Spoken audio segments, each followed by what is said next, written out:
All right, people. I was late. I apologize. It looks like Mr. Everyday Marksman and Mr. Slev Guns are here. And please tell me, gentlemen, that you can hear me. Yes? No? Anyone? All right. Okay. Anybody who can actually hear me, please tell me you can hear me. If you cannot hear me, yes. People can hear me. It's a good day. All right. I apologize that I was a little bit late. I had a little bit of a technical glitch. Perfect. Loud and clear. And we are on. All right. I've got a guest today. Mr. Slav Gans is here with me. I will add him to the live cast momentarily. He looks like he's waiting with anticipation with his glass of vodka, It's one of the nice things about hosting a live cast is that I can say all sorts of shit about him, and until I add him to the live cast, he cannot respond. I have to admit that I was so late I did not drink my customary glass of booze. So I'm going to do an introduction, add Mr. Slavgans to the live cast, and I'm going to go get myself a drink because the topic we're going to talk about today is so depressing that it requires a drink. All right. Mr. Slavgans is here. Woohoo! That's right. Freezing my butt off. Yes. Okay. I'm going to leave the floor to you momentarily. Oh, we've got a lot of people. Mr. Australia is here. Good to see you again, sir. Well, for you to I'll take the credit for it. I sent out not an email, but I sent out notifications to all of my people. You have people in Australia? I thought you people were restricted to Pennsylvania. No, definitely are. Okay. Well, you know what? Australia might be pretty good right now. It's getting cold and depressing here. I don't know. Like in Australia, they arrest you if you say that if you don't want to take a vaccine. So I don't know about that. Well, we're force feeding it to 5-year-olds right now and requiring vaccine papers for them. So is that? But you know what? San Francisco. Okay, seriously. I mean, that's San Francisco. What else did you expect? Well, if there's anything good out of this, I know how my grandparents must have felt back in the Soviet Union under the Germans. I'm not sure if I can say the N-word because it might get this stream banned. Yeah, let's not get this stream banned. If you want to say something that's gonna might get things banned, do it on my locals Dark Lord of Optics livecast. I know we are at a point where I can almost invite people there. They're about to add the functionality. Well, we should have actually, if we had planned this a little earlier, we could have streamed it to my Odyssey as well, and that would have been good. Now it's also another place where we can do anything we want. Correct. Within reason. But if we're streaming to YouTube and Facebook and Odyssey, isn't too much. Yeah. It is what it is. But anyhow, so topic of the conversation for today. I do this once a year. I explore. Aren't you going to go get a drink? No, I'm going to introduce it, then leave the floor to you, then go get a drink. Fine. Well, that's the sequence. Why do you think I invited you here? So that I could go get a drink. Okay. And starting over again, the topic of the conversation today is if I could have only one. And you can phrase this in a variety of different ways. One gun, one scope, one thing, and it can be under a variety of scenarios, right? We can talk about the post-apocalyptic Mad Max world. We can talk, and we can set these up differently. Absolutely. The one I want to start with, let's imagine this hellish scenario. Okay. Almost Mad Max type thing. Let's say California, like fungus spread over the whole country. Okay. No more concealed carry. And they're coming over and confiscating guns that were not tragically lost in a boating accident. Okay. So you can officially have only one gun of each type. The types are one rifle, one shotgun, one handgun. Okay. All you got to cover everything you want to do with a gun. Okay, so then here's the question, though, because, and you need to qualify this. Now, are we only have one gun in order to fight back the spread of communism, or we're now accepting of being subjects and we can literally only have one handgun, one rifle, one shotgun? Okay, so Yeah, so to address this, why would you have guns not lost in a boating accident? So I just mentioned that the guns that were not lost in a tragic boating accident.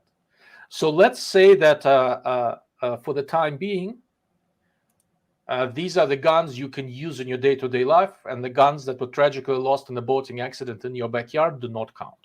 Or I guess the flip side of it, we were pretending we're living in Russia and you can only have 5 firearms total. For example, yeah. Okay. In this case, All you right. can have 3 total, 1 of each type, right? All right.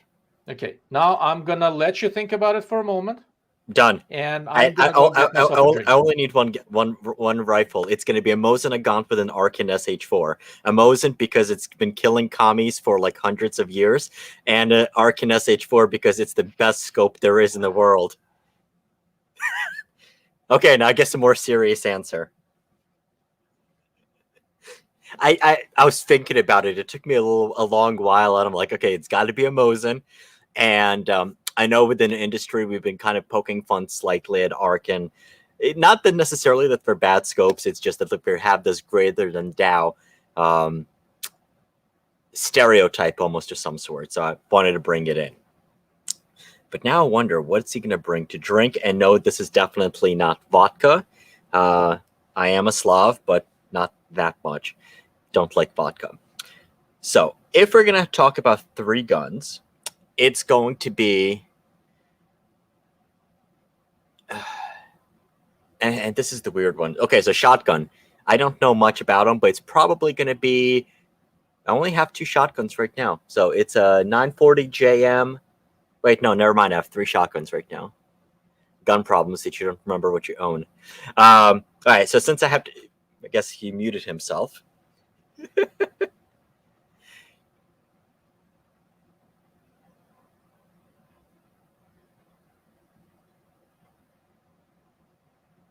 That looks painful. What is he doing? Okay, so since it's going to take a little bit longer to think about on the rifle and handgun side, on the shotgun, I think it's actually fairly simple. It would be close to like a Benelli M2, which would be the predecessor, which would be a Beretta 1201 FP. So it's a semi-auto shotgun, one of the first shotguns that I purchased for myself. I believe it was used for the police use. Stupid reliable, haven't had any issues with it, and it works. The 940 JMs, it's probably one of my new favorites, but they just, I mean, they're tuned for going fast. You still have a little bit more reliability issues with the semi-autos, but I don't think I've had ever one jam with my Beretta 1201 FP. So that's on that one. Now, if we're talking about handgun, I mean, I can't. I mean, just remember, concealed carry is no longer allowed. Yes, but then are gun games still allowed or not? Well, because it's up to you to decide, right? Yes. I mean, let's say they're allowed. Even people who live in hellish places like Sweden occasionally participate in an IPSC or something. Well, so, I mean, so the problem is, and it's really going to come down to, I mean, I think we all know what the answer should be, and that's like if you only allowed one handgun, it should be a Glock of some sorts, whether it's a 34 or a 17 at this point, something with greater capacity. The problem is it's a Glock 17, and it's kind of like, yeah, whatever. It's like you're not going to press anything. It's gonna. Look. The joke of it is the Glocks are the Toyota Corollas of the world. You wouldn't want to be caught dead driving one, but they're stupid reliable if they're going to get you from point A to point B. I have favorite guns. I mean, I love my 1911s. I love my Gucci Glocks. Actually, wait, I take it back. HKP 30. That solves that issue. And the reason why, it's the only gun that I bought and sold twice and kind of regretted it both times.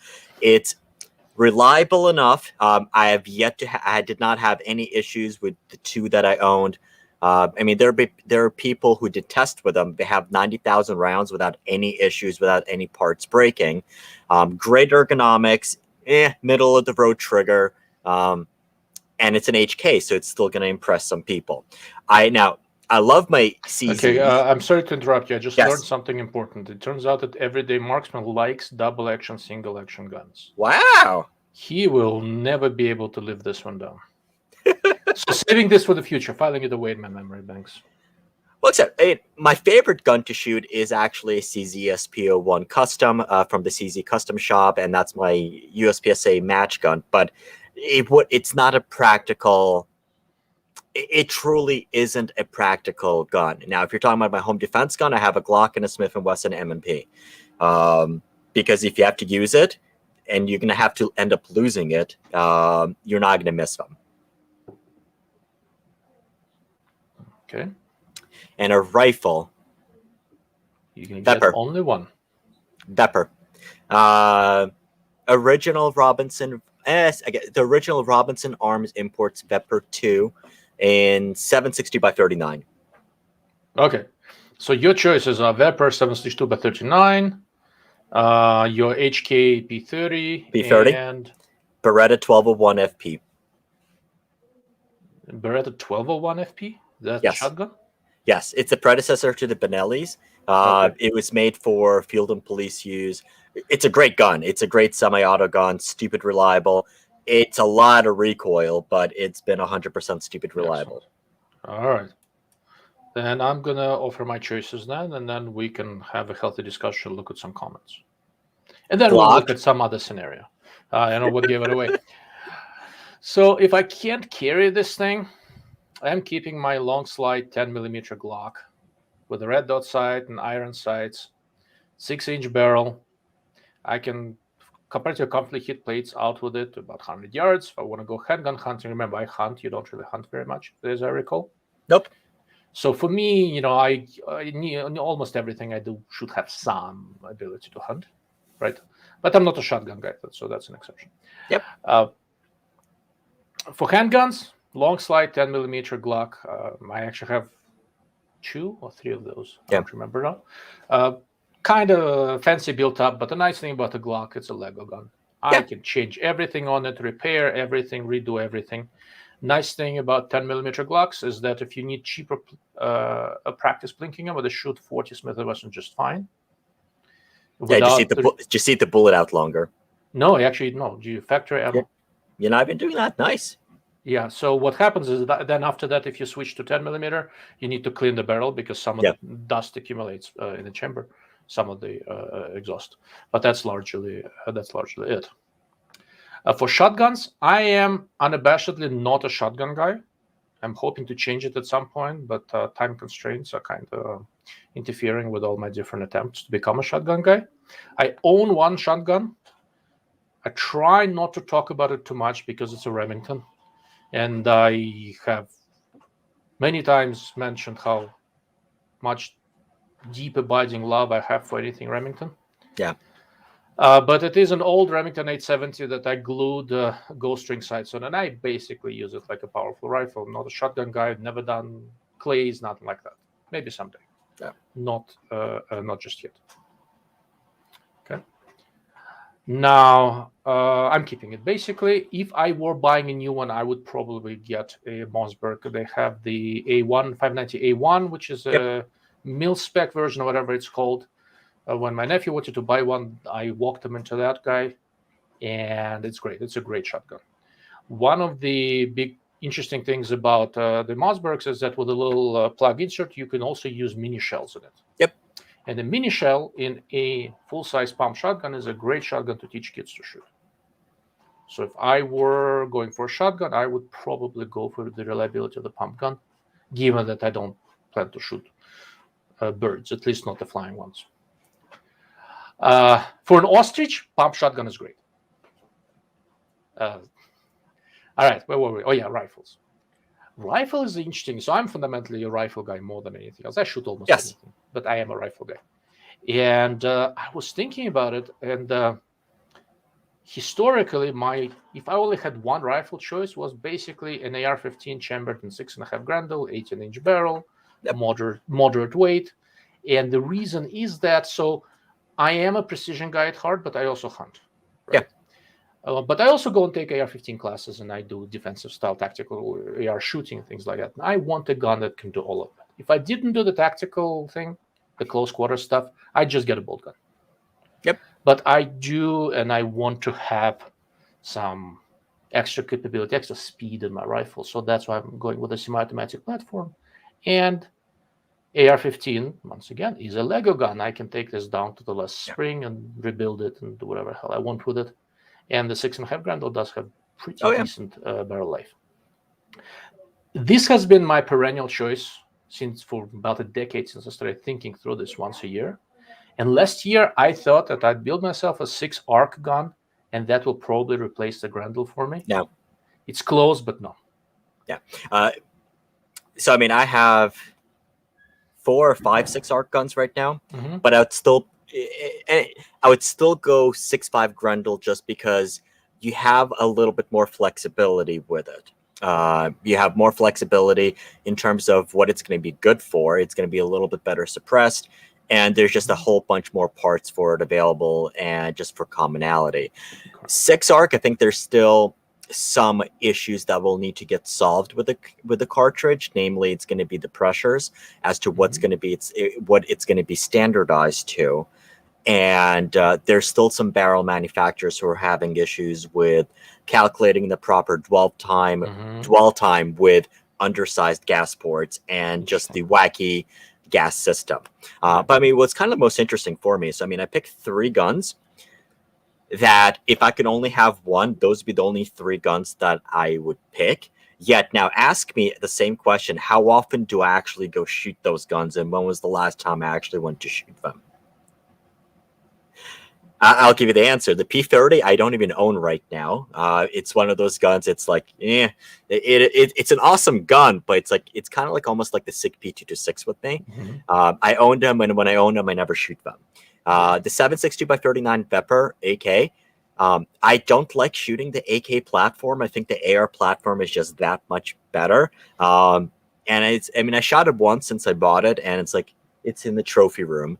And then the Beretta 1201 I kind of hate shooting that gun because the recoil is crazy, but it's stupid reliable and it works. So it's like the guns that I would keep would be completely different from what I actually enjoy shooting right now, or what I would actually own if I wasn't limited to just one. And I think that's kind of like the Glock answer. I'm not really surprised by it one bit, because it's like, look, it's the most practical choice. It's definitely not the most fun. Oh boy, do I disagree. I love my Glocks. I have Gucci Glocks. I mean, they're great, but it's a Glock. Yeah. So unlike Mr. Slav guns, all the guns I mentioned I actually own. And well, the shotgun I don't shoot very much. It's been a little while. The 10mm Glock I shot last week. The 6.5 Grendel killed a hog for me about last month. And the reason, once again, so why do I choose 6.5 Grendel versus 6-arc? If this is one gun, I can afford to configure it in any way I humanly want. But because I hunt, as a long-range cartridge, the things that I like, 6-arc is a better gun than Grendel. So I built myself a 6-arc with the same 18-inch length barrel as my Grendel, roughly the same barrel weight, as similar of a configuration as I could come up with. It's a Schillen barrel. It shoots great. It's a nice gun. It's proving to be reliable, though I do use an adjustable gas block, and I tinkered with it, and I got it running. It's a good gun. But when I think about it, think about the available bullets and the energy and the momentum. It's not just the energy. The 6-arc is basically class 1, class 2 hunting rifle. Grendel kind of gets me into the class 3 big game. Yes. It's not an ideal elk gun, but it is doable if you keep the shot placement good, and I can shoot that gun well. And if you keep the distances reasonable. And both guns for me unloaded weigh about 7.5 pounds. That about 9.5 with proper optics and everything. And I can do everything with that gun. If hunting was not part of the equation, I'd go 6-arc. But because it is, I'm sticking with the Grendel. And I think that brings up a really, really, really solid point, because, if you're talking about 6.5 Grendel versus 6-arc, if you're talking about out of the AR platform, you have a very good reason to kind of go 6-arc. But if you're going and talking about a bolt gun platform, and you're not loading your own ammo, you're leaving a lot on the table by going with 6-arc. And the prime example of this, so really this is kind of going back to the pressures. When Hornady Sammy spec the cartridge, when they designed it, it was all designed around an AR-15 platform. By shooting it in a bolt gun, where the receivers were stronger, they can handle more pressure. You're leaving a lot. You're leaving a lot of potential pressure. So this is actually why, if you go to Hornady's website, when you go and pick load data, they have two types of load data. They have one just for semi-auto bolt guns, and they have one. They have one for semi-auto guns, and then one for bolt guns. Yes, Mr. Paul, thank you. I do appreciate it. And all of the ammo that's available right now, it's only spec'd and it's only loaded to the lower SAMI spec pressures for the semi-auto platform. So out of the bolt guns, you're leaving that energy on the table, and that's why it's not surprising to see very similar velocity numbers out of bolt guns for both 6.5 Grendel and 6 ARC. That is fair. Yep. Look, I mean, if we start talking about bolt guns, right? If I make a slight modification to the boundary conditions, and we say you cannot have a semi-auto rifle like they're trying to do in California, if it's a bolt gun, there is no good reason to go 6.5 Grendel or 6 ARC. No, I have the perfect bolt gun for that. I have the fix minus 308. You can do it 6.5 Creedmoor. One of those, you're done, right? I would say, well, I mean, it's going to go back to the goal, and I think it's also going to depend on where you're shooting as well. So, I mean, even if you're looking at a hunting situation out west, I mean, you can actually go hunt 500, 600, 700 yards. On the East Coast, the most you're generally going to shoot at is about 100 yards, because there's going to be a tree in front of you, and if it's not a tree, it's going to be someone's house. So, if you don't necessarily need to take down game at longer distances, and most of the time it's deer, I mean, there's nothing wrong with 6.5 Grendel or 7.62 by 39. I think 7.62 by 39 would be perfect for that. Correct. And if you can have a mini action, such as the Howa 1500 or the CZ 527 action, that just makes sense. But I think the point that you're alluding to is, well, if you're going to be stuck with a standard size action, well, yeah, it's kind of stupid to go with a smaller cartridge when you can have 6.5 Creedmoor, 308, or something along those lines. Well, so my point is not so much that you're stuck with a standard length action, is that when you start getting into a bolt gun, the weight and handling difference between the mini action and the standard size action is so minuscule. Oh, yeah. Might as well go for a little more pop.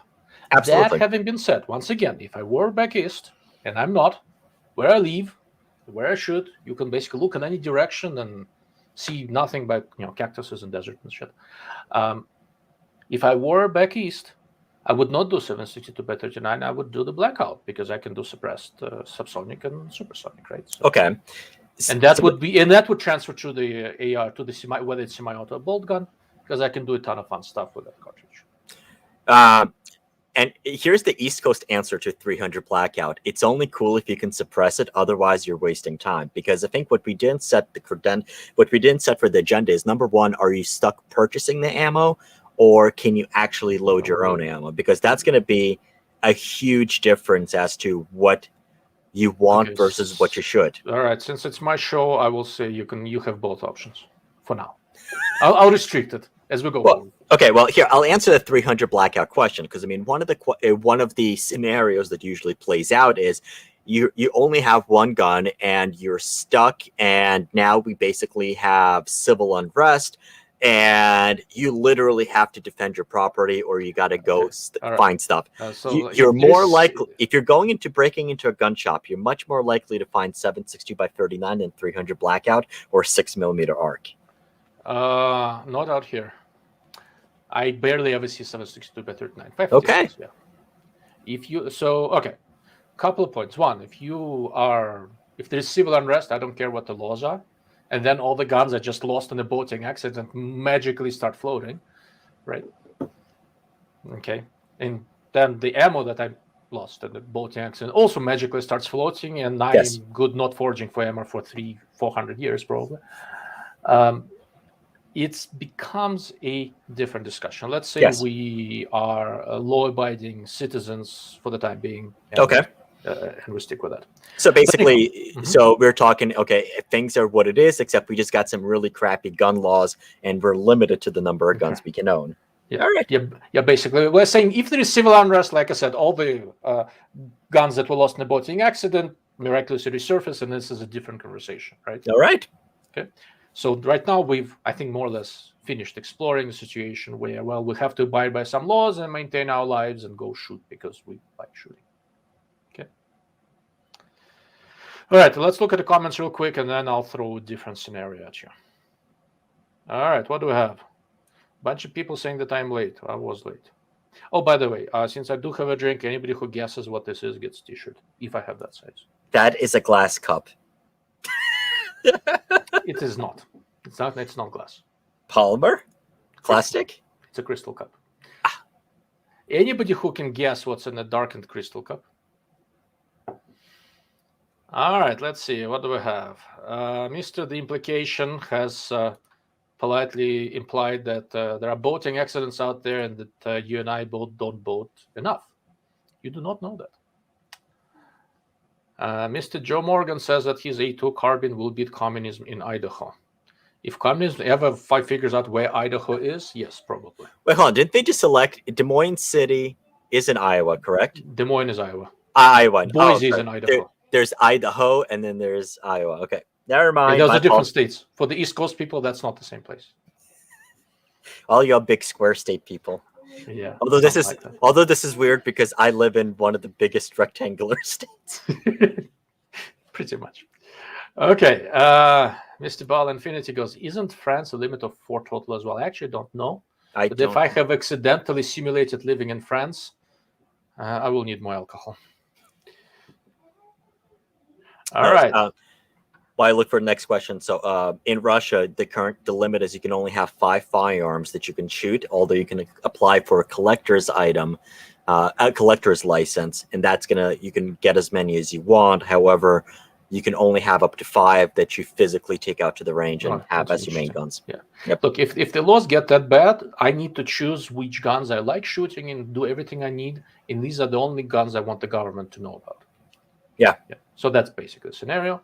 Mr. Ball Infinity has correctly pointed out that they might ban the semi-auto stuff, which we've sort of covered. And Mr. Everyday Marksman, I'd like to point this out again, double action, single action. Ooh, you're going to pay for this. Okay. Mr. Implication has extended his love of losing things in a boating accident to losing them on a jet ski. Creative, I like it. Oh, there we go. Substantive answer. Mr. Joe Morgan. If we're picking guns that we have only, I'm stuck with my AR-15 A2 carbine, Taurus G3 9mm, and the AG12 pump I have. I'm not sure what AG12 is. I believe that is the All Generations 12. It's a RIA that I did a video on. Joe, correct me if I'm wrong. Okay. This is a perfectly salient choice, not too dissimilar for what we talked about, and we are going to change the rules momentarily, and this will become an even more salient point. Okay. Let's see what else we have. I'm not looking at everything. There is some stuff that.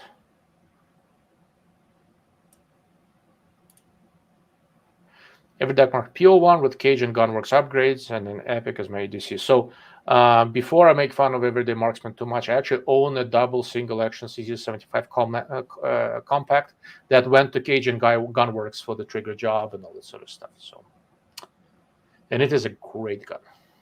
I'm still gonna make fun of it. All right. Mr. Robert Hales, Remington Model 700 into 70 for my rifle or Browning A-Bolt. Yeah, if you don't do the tactical stuff, there is no good reason in this case to go for semi-auto. Some sort of a bolt gun would work well. So my choice of a bolt gun in this case is the Fix or something like that, simply because my original training was all on an AR platform and I like the ergonomics. So I like pistol grip guns with safety where the AR safety is.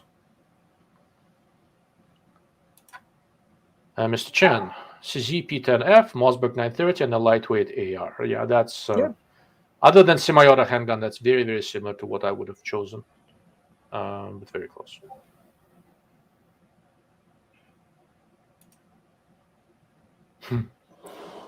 EDC at 10 mm Glock is worried about rhino bites. Yeah, something like that. Okay. Oh, Mr. Shotguns. I think Alex from Affordable Optics has just volunteered to buy both you and I some Beretta shotguns. I have a Beretta shotgun, my 1201 FP. Okay, I don't, so you can buy me one. 1301, please. So, like, inside, though, so, like, I'm definitely not a shotgun person, but, like, I have more shotguns than Mr. Ilya. This is really crazy. Yeah, a lot of people have more shotguns than I know. Well, but look at it this way. The only shotgun I do own, I actually do shoot. I shoot mine. I just don't like to shoot. I'm actually pretty decent with a shotgun. It's just like, it's not that fun. I shoot a shotgun. Let me phrase that. I take it back. It is really fun. It's just like, you know what it is? It's like, starting a YouTube channel is probably the worst thing that you can do for the guns that you actually enjoy shooting. Because there's always something new that comes out. There's always a request. It's tough. It's definitely tough. And shotguns is kind of like one of those things, with the exception of when Rock Island Armor reached out and says, hey, we have a new shotgun coming out. Do you want to take a look at it? I'm like, have you looked at my channel? And they're like, yes. I'm like, all right, I'll still do it. But because I felt so bad, that's why I brought my friends Karchark and our friend Rosie, who are shotgun snobs. I'm like, all right, let me actually get them involved so you guys get good information on the videos. Yeah, that's a fair point. At some point, I'll do more with shotguns. I do plan to pick up a Beretta 1301, but once again, more tactical shotgun, not sporting clays. And Missed Implication says Beretta 1301 looks like a good gun for the money. So I've taken a few shotgun classes here and there. Once again, tactical shotgun type stuff, and I've seen a lot of people with jammed semi-autos. Of the moderately affordable semi-autos, the Beretta 1301 is, I think, the only one I've never seen jammed. Yep. Okay. Now the truth comes out. Mr. Affordable Optics. I have the Beretta A300. Runs good when it's clean. Well, aside from a potential English language lesson, if it only runs good when it's clean, yeah, I don't know. Ooh, them are fighting words. AK platform hater be gone. Here's the thing. I have like 5 AKs or something like that. Hey, it would be my gun if I could only have one, but the AR platform is just so much better. You know, I've got 3 AKs that I've been messing with and tuning them and getting them just right. They are pretty nice, but yes. I will agree from a handling standpoint, stuff like that. ARs are maybe it's just familiarity. I do shoot better with ARs. Put it this way: in Russia, Kalashnikov, you know what the latest AK looks like? An AR. It has an upper and a lower receiver, and in Russia, where they can have all the AKs in the world that they want, you know what the hotness is? ARs. Okay. So it's going to be a long and cold day in hell before I take cues from what the freaking Russians are doing, okay? But I see your point. No, they compete. They actually, there's a lot to like there. There's a lot to like about the AK platform, and if I'm going for ultimate reliability, ammo commonality, there's a lot to like with a 7.62x39 AK. It's going to have plenty of stopping power. It's going to be good for hunting. It's even better when you suppress it. Ton of accessories, ton of aftermarket stuff for it. But I just don't enjoy shooting them as much as basically as the flexibility that what you can do with an AR. Now, AR does have downsides as well. But I mean, it's just really funny how in the US, there are people who are going Guga Gaga over Russian-made AKs or like high-end AKs, whereas in Russia they're going Guga Gaga over ARs. Well, I mean, the grass is always greener on the other side, right? But I think, so I mean, even if you look at the competitive shooting circles, I mean, this is really what you got to look at. If you want to see how things fare, if you look at the competitive shooting circles, in Russia, pretty much everyone right now has gone over to the AR platform.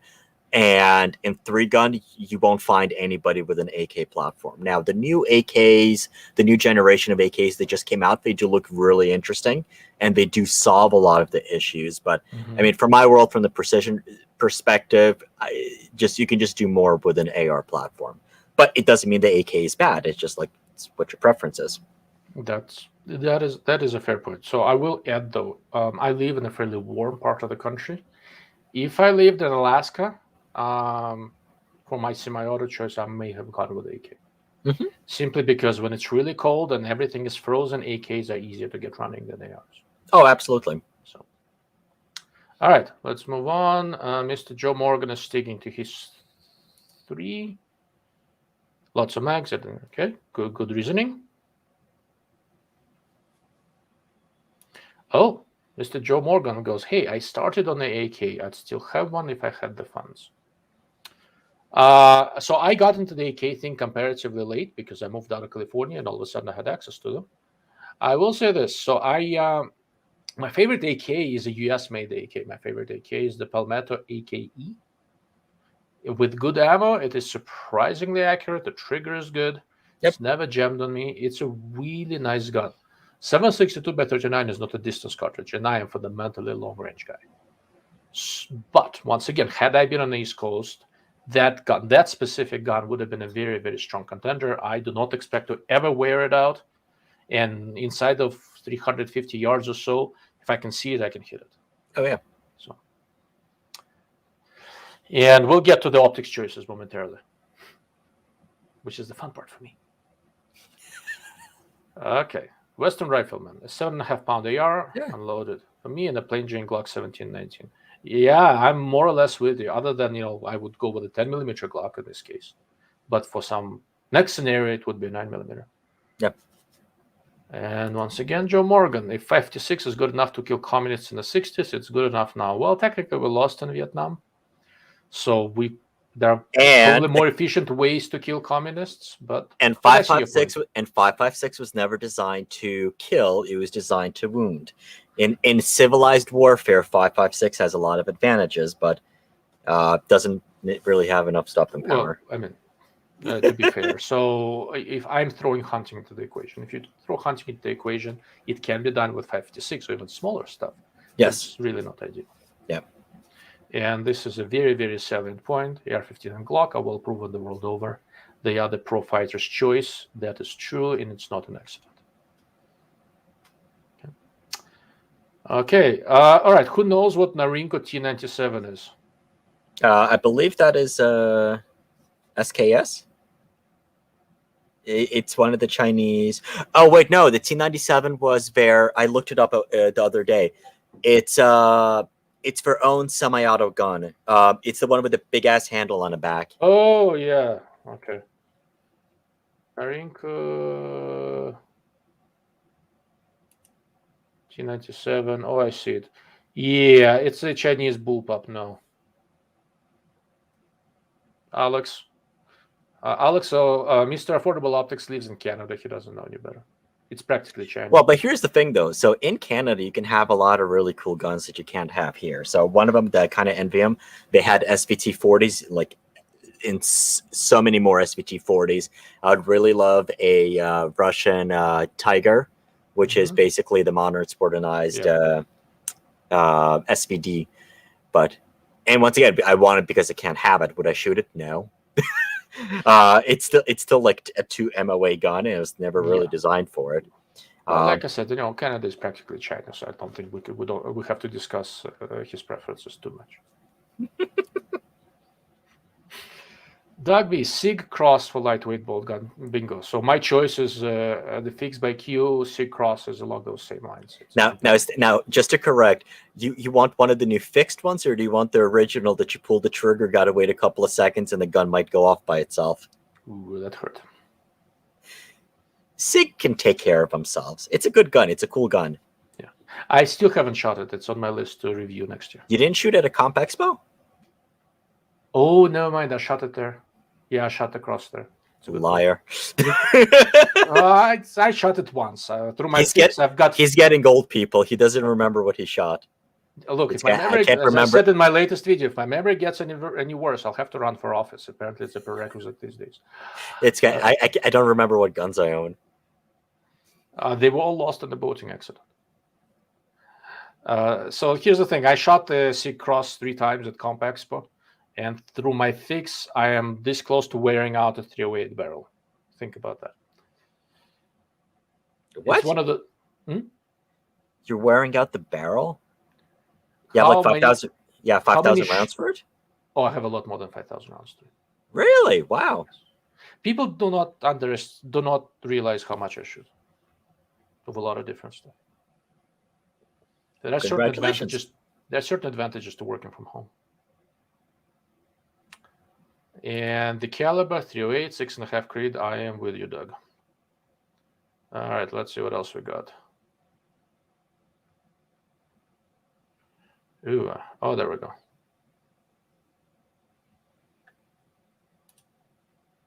Tell me about those shell toes you're hiding out back, buddy. That's got to be you. What the hell is a shell toe? I don't know what a shell toe is. Okay, neither do I. So we'll move on. Paul says short action bolt 308, 18 or 20-inch barrel. Couldn't argue with that.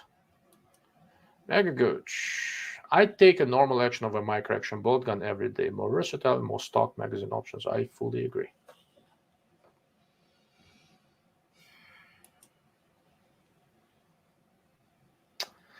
Taurus G3 is a lot like a Glock, and mine has run like a kid from Brandon. Yeah, there we go.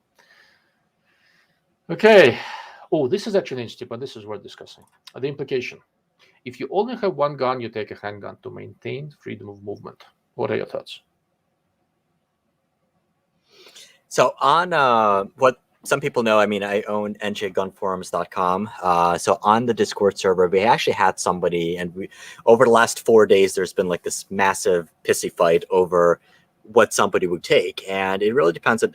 So person who lives in an urban environment and they need a firearm for home defense, and their choice is a Gucci AR-15 versus a handgun. And it's like, on one hand, I kind of get it, but there's a lot of truth to that. I mean, freedom of movement, I mean, it's a lot easier. You can and I guess it's very different because, I mean, we have 3 girls. You can, in a defensive situation, you can clear a house. You can shoot your handgun one-handed while holding somebody else. You're not necessarily going to have that with a rifle. Very different if, let's say, for example, if I'm outside, if I'm by myself, and I need to fend off against zombies, yes, give me a rifle for the stopping power, capacity, and all of that stuff. Personally, what I actually use, I can't bring it up on here, but I kind of have a mix of the two. I have a Ruger, so we have handguns sprinkled throughout the house, but my go-to grabby gun is a Ruger PC Charger with a brace, a couple of 33 round Glock sticks, and a suppressor and a light. And it's light enough that basically if I need to, I can still shoot it one-handed. It is quiet. It works. So I really am a fan of pistol caliber carbines, especially if they take Glock sticks. It's a salient point. Even without having to hold an unruly child in your hand, in a conventional house, apartment, condominium, whatever else, trying to clear all the weird ass turns, corners, doors, and things like that, it is much easier with a handgun. It is potentially harder to hit your target, but everything is so close that in many ways handgun is a better tool. Simply because of maneuverability, but you do have to practice. Yeah. So I mean, I'll give you the. You brought up that it might be harder to hit somebody. I would argue it's the opposite. It's much easier to instinctively point shoot a handgun than it is a rifle. And we are in stark disagreement on that. Okay, so for me, I can pick up a gun. And partly because of the experience, but I think for like most shooters, I mean, they're going to start with a handgun. But if your target or assailant is your typical distance, which is 7 to 13 yards, it'll be much easier and quicker to maneuver a handgun. Look, it's like I'm pretending like where the camera is right now. I don't even have to look at it. Okay. It's like when I'm grabbing, I know exactly. So you were shooting what, IPSC or what? USPSA. IDP? Okay. I've been Okay. shooting USPSA, and here's the Exactly. thing: out to distances of let's say 50 yards, I feel much more. 50 yards, even out to 100, I feel much. 50. I feel much comfortable and faster with a handgun to the point that I can point shoot it than an AR platform or a carbine that I have to like lift and everything. It's a pain in the ass. So in an amazing way, having seen this in a large variety of different classes all over the country, when you have to quickly point a handgun, people who are not particularly well trained, and you clearly are, screw this up again and again, and it goes all over the place. And the simplest example of this is, imagine you have a stick this long. Yes. And you're trying to point it from your waist or from your chest versus stick this long. Put a laser on it and try it. And you will find a longer thing, an untrained or not well-trained person, a longer stick will be far easier to point accurately. Okay, now let's go back to playing cops and robbers or army versus Indians or whatever, and pretend that this is your air gun. Pick an object and just point to it. It's going to be much easier. It's going to be very quick. Now, the goal that you want to get to is that handgun is just an extension of your hand. And with practice, I mean, that's ultimately what it's going to be. And there are a lot of training tools. So, for example, like I think the new one that's been trying to contact us is Laser Max, I believe, or there's somebody chime in. I'm sure you guys get it. But I played with the CERT gun, which is like a laser. It weighs and feels just like a real So the company that I used to train is Mantis X.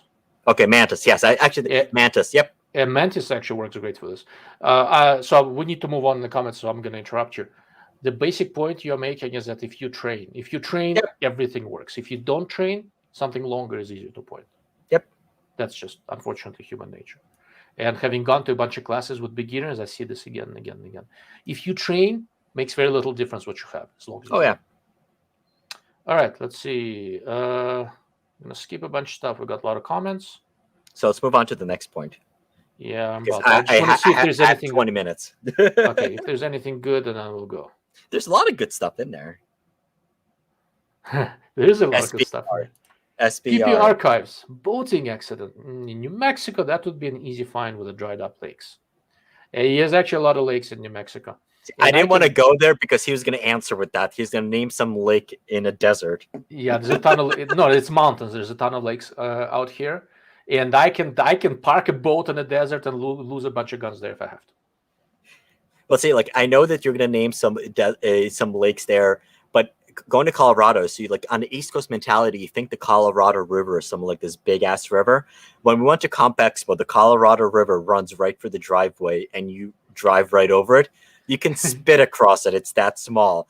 We have little canals that are wider than the Colorado River. Yeah, look, Rio Grande flows through Albuquerque. It's not so grande out here. All right. Muito grande. Okay. All right. There is a lot of good stuff here. I'm going to skip over. Let's throw a different scenario at you. All right. Unless you send a super chat, then he'll interrupt his guest in order to thank you. So hit the $sign on there and send a message or send him a sticker. You're more important to me than he is. Jesus, anybody's more important to me than he is. But anyhow, what did I say that out loud? Oops. All right. I'm going to use my influence and get you out of SHOT Show Media Day. So there. I want to see that. Try me. Yeah. Okay. New scenario. Okay. Civilizational collapse. Okay. You have no homestead. All right. You're in the middle of freaking nowhere. Okay. Forage, get food, survive. Uh-huh. Whatever you've got, you got to carry it on your back. Uh-huh. What do you go with? Are we talking about handguns? Or are we talking about anything you want? I'm sorry. Are we talking about actually rifles or actual items that you would actually need? Firearms of any sort. Firearms related? In addition to whatever else you may need. So basically, you have one firearm that's going to be versatile all around that you would need. You can choose more than one if you want, but you have to be able to lift all that shit. Mountainous terrain, or Where are we Yes. located? You are rapidly moving toward the mountains so that you can find a cave and hide in there until things stabilize. Okay. I would say a good choice for that, a all-rounder, would be a pistol caliber carbine, whether it's going to be an AR platform or a Ruger PC Charger, things like that. So you can have a lot of ammunition. It's still going to be good enough to take down small game. And you can have big sticks, and it doesn't weigh that much. And you still can get it in a semi-auto, and it's still going to be reliable enough. A close second would be a bolt gun of some sort, but I would say, yeah. What would influence that decision? Let's say, for example, if you're out west and you have bigger game, bigger predators, that would probably change the choice to an AR of some sort. But honestly, I really like the compact package of a pistol caliber carbine. Foldable brace, all that stuff. Yeah. So what is WWSD rifle? Anyone? Mr. New Case, if you could clarify what you mean. Okay. Mr. Slav Guns, you done with your selections? Should I offer an opinion? No, I'm done. I'm trying to understand what WWSD stands for. Oh, what would Stoner do? Right? There we go. That was very good. I did not think of that. Apparently, a lot of people knew what that is, and you and I are damn Russians. Okay. So I would basically, I'm not hugely concerned about dangerous predators other than the two-legged ones, because I'm not going to be heading into grizzly country. Yes. But let's assume that I have to account for dangerous predators. 2 firearms. Two? Two? You said 1. I said 1. Okay, then let's go with 1. You red bastard. Hey, I tried. Didn't work. Like I said, if I can add a second, you'd be a bolt gun of some sorts. Okay. All right. In 6.5 Creedmoor or 6.5 PRC. See, I'm not doing that because I don't want to carry all that shit. I am taking a Ruger 1022 takedown and a good amount of ammo because it's light. I'm not hugely concerned about dealing with dangerous predators. Not that many of them in North America if you stay out of bear country. Ammo availability could be a big deal. If you are foraging and you have to feed yourself, you're going to be trying to catch some fish and shoot some small game. Okay. Even where I live, there are black bears. Generally, they don't have terrible amount of interest in us. You would just annoy them. Yeah, it would annoy them tremendously. But look, they from a close range, a 1022 with a good shot placement can take down most things. Well, they slaughter cows with us. Everyone should have a 1022 of sorts. I mean, look, even around, look, for instance, I mean, we kind of homestead. When I go outside, I usually have a 22 close by. There's a 22 in the garden, and that's for taking care of little rat problems, pest problems, nuisance problems. And interesting that he doesn't have any neighbors anymore. We do. Everyone shoots on their own property. Allegedly. No, we do. Okay. But anyhow, my basic reasoning is that now if you have to carry all this stuff on you and you may or may not have the ability to resupply, ammo is the biggest problem. Absolutely. So that's basically my thing. If I add another firearm to it and I am in a situation where I may have some sort of dangerous predators, I go back to my 10mm Glock that can hang on the side, doesn't weigh too much. This is not the firearm for which I would expect to carry a lot of ammo. I need some amount just in case. It's not what I would be using on any sort of regular basis. Some sort of a lightweight, low-profile semi-auto 22 rifle is what you will use for forage. Yeah, I got a couple. Yeah. Purely by accident, I may have a couple here and there. Doug, I'm in Pennsylvania. All right, let's see. Mr. Joe Rio. With 3 gun limitation and fewer sales, expect the more or less used ammo to go out of production, etc. And or the price will be out of reach for most. It's a selling point, but I opened it up to reloading. Yeah. Like I said, I mean, and that's ultimately what everyone has to keep into consideration, because I mean, even what we saw with what started happening a year ago when ammo shelves were barren, there were a lot of guns that people just couldn't go out to shoot. So, I mean, for instance, one of my favorite cartridges is 6.5 PRC. Love 300 PRC, love 6 ARC. But if you didn't load your own ammo, you weren't able to find it on the shelves. And like that ammo quickly went from $35 a box to like $80, $90 a box. And with outside, I mean, almost you saw it for 6.5 Creedmoor. At one point, it was as costly to shoot a 50 BMG as it was to shoot 6.5 Creedmoor, because Hornady Match 6.5 Creedmoor was $70, $80 a box, and Palmetto State Armory ran sales on 100 rounds of 50 BMG for $3 a round. Damn. Yeah. Linked, so it was 4+1. It was 4 rounds plus 1 tracer. It was a production overrun that Federal did. So, I mean, that's the tough part. I mean, like, you gotta. The best thing you can do to prepare is have the capacity to load your own ammunition if you need to. That assumes you have a home base that you're not leaving, right? Yes, and I think that's generally going to be the best advice for most people. Very, very much so. So, to talk a little bit about ammo shortages, I lived in California for 28 years, so ammo shortages is not a new thing for me. Through this whole ammo disaster, I didn't have to buy a single round, and I didn't get close to depleting my resources.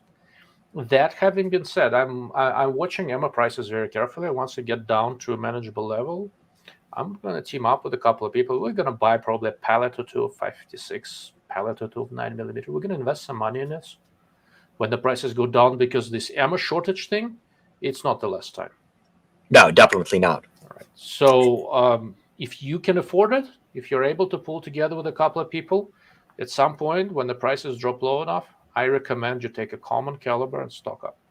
Yeah, and I would say oftentimes you don't even necessarily need to go for the hassle of just teaming up with people and buying it by the pallets, because you will have wholesale distributors that will sell ammo for cheaper than what most people can actually end up buying it for. Because the one thing you have to keep in mind is most of the ammo manufacturers, the bigger of an order you can place, the cheaper it's going to get. I work with a lot of local FFLs, and the prices on ammo, so when you had AIM surplus, 7.62 by 39 was going for about $4.50 a box. You were able to find sub $5 223.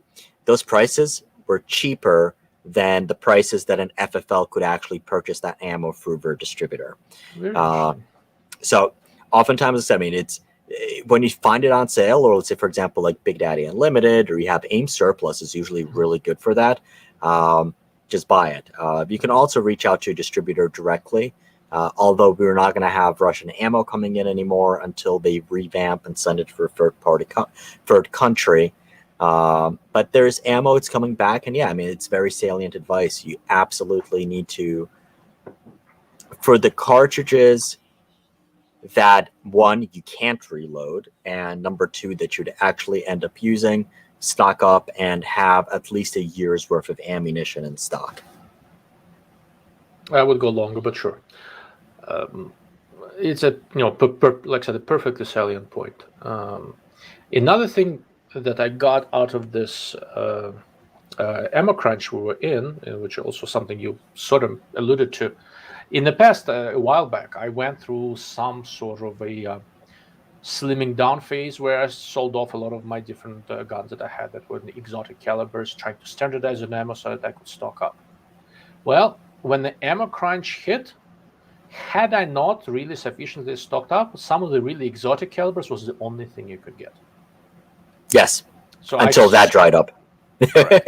So I've sort of changed my mind on that, and I've slowly added some exotic calibers here and there. It's not this, because it's fun, and it's not the stuff I'm going to shoot on any sort of regular basis.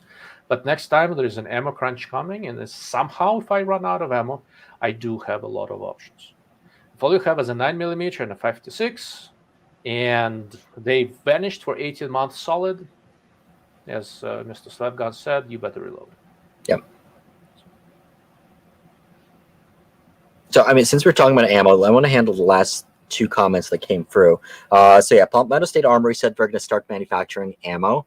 I heard that from somebody, and I couldn't believe it because I didn't hear about it. I did confirm with somebody at PSA.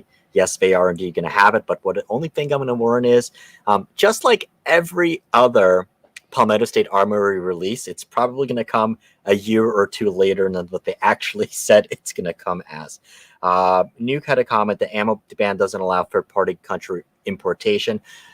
What I mean by that is a Russian company is just going to go out to Kazakhstan or Belarus, and they're just going to ship it there, repackage it there, and then send it on over. It doesn't have to be, even though. So there are Ukrainian ammo companies, Yeah. And I bet they'll just start sending them components. They'll load them up in Ukraine, send Yeah. them over. They'll work around it. Much like they did with a lot of Chinese guns, a lot of Chinese correct. ammo. They're very ingenious people. So PP Archives. More realistic scenario. Walmart doesn't offer defense ammo except hunting calibers. If ammo online is told to stop selling and only have one place that sells ammo locally, what you do? This is actually the California situation. So a few years ago, when I was still in California, California banned mail ordering ammo. So you could, and if you went to a store, you had to be fingerprinted. It was like buying a gun. They treat you like a criminal with the usual business. Even worse in LA County, where I lived, than elsewhere in the country. Every time California changes its laws, it causes an ammo crunch in the rest of the country because Californians take out their credit cards and buy everything that has a primer in it, like from all over the country. Well, we also saw that with magazines, because when you have Freedom Week, and even talking to a lot of dealers, online retailers, for like, hey, we're only focusing on taking orders and shipping to California right now. Just to kind of give them a fair chance, and that's where all of it's coming from. And then if there's anything left, we'll ship out to the rest of the country. Pretty much, but that didn't last long. What people in California do, well, they pay a lot of ammo. They pay a lot. More people started hand loading, although they're trying to crack down on that as well. And a lot of people suddenly develop friends just across the border in Arizona and Nevada. Go figure. Yeah. Although that's technically illegal, but how are they going to check it? All right, Mr. Joe Rio, any ideas on optics? I'd go with reasonably priced under 500 prisms with ACSS reticle and diopter, such as primary arms. Not a bad choice, and optics was actually my next thing to touch on. So that's sort of my thing. I am the Dark Lord of Optics. And it's only taken an hour. Well, that's because you bait me. No, this was supposed to be half of it. Was supposed to be about guns. I'm not going to start throwing scenarios, and now we're going to talk about accessories and optics and stuff like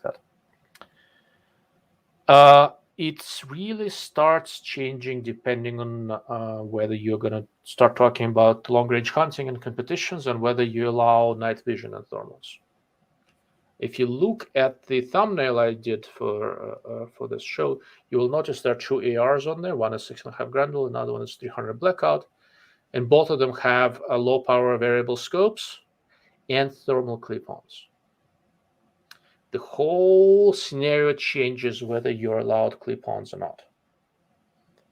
If we are talking about long-range competition being part of the game, and if we're talking about general-purpose regular hunting being a part of the game, things change a little bit, and you need a somewhat more conventional scope. Now, it so happens my fix in 308, the rifle that I generally hunt with, is equipped with such a scope, and it's a Vortex Razor HDLHT 4.5 to 22 by 50.